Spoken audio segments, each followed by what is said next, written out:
মই ইমান ফেচবুক চাই নাথাকোঁ, গতিকে মই কিছুমান খবৰ নাপাওঁ। দিগন্ত ভাৰতীটো জানো বাৰু, সেইটোত তেতিয়া মই মাত মাতিছোঁ, কথা কৈছোঁ।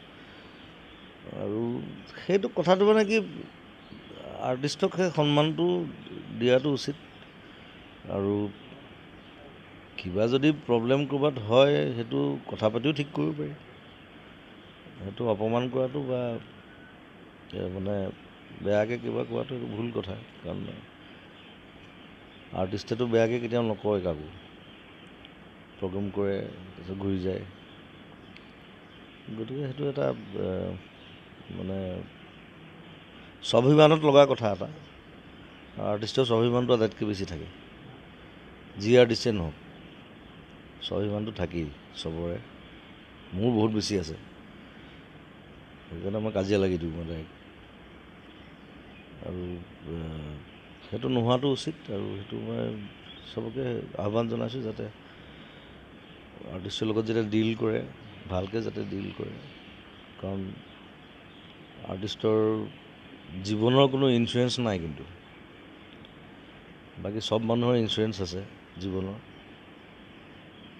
গেৰাণ্টি আছে। চাকৰিয়ে কৰক, যিয়ে নকৰক। বিজনেছ কৰিলে বেলেগ কথা, কিন্তু বেছিভাগ আৰ্টিষ্টে বিজনেছ কৰিব নাজানে। মই নিজে বিজনেছত হাত দি পেলাই নিজে মাৰ খাইছোঁ মই, গতিকে মই সেইকাৰণে গম পাওঁ যে বিজনেছ বস্তুটো ব্ৰেইনত নাই আৰ্টিষ্টৰ। আৰু যাৰ আছে সেইটো ভাল কথা বাৰু, কিন্তু খুব কম আৰ্টিষ্টৰ মানে ব্ৰেইনত বিজনেছটো থাকে।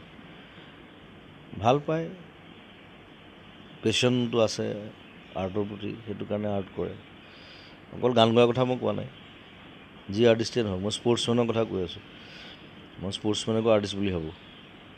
কোনোবাই ছবি আঁকে, ভাল ছবি আঁকিয়ে ঘূৰিয়ে ফুৰিলে গোটেই জীৱনটো, কোনো ইঞ্চুৰেঞ্চ নাই, কোনো গেৰাণ্টি নাই। খাবলৈ নাপালেতো লাষ্টত আমি কিমান সহায় কৰিবলগীয়া হয়, কিমান আৰ্টিষ্টক, চিনি নোপোৱা আৰ্টিষ্টক আমি হেল্প কৰোঁ।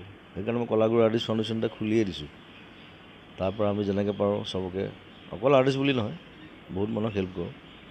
বেমাৰ আজাৰ হওক, কিবা হওক, পঢ়া শুনা হওক, মই যিমান পাৰোঁ কৰি থাকোঁ।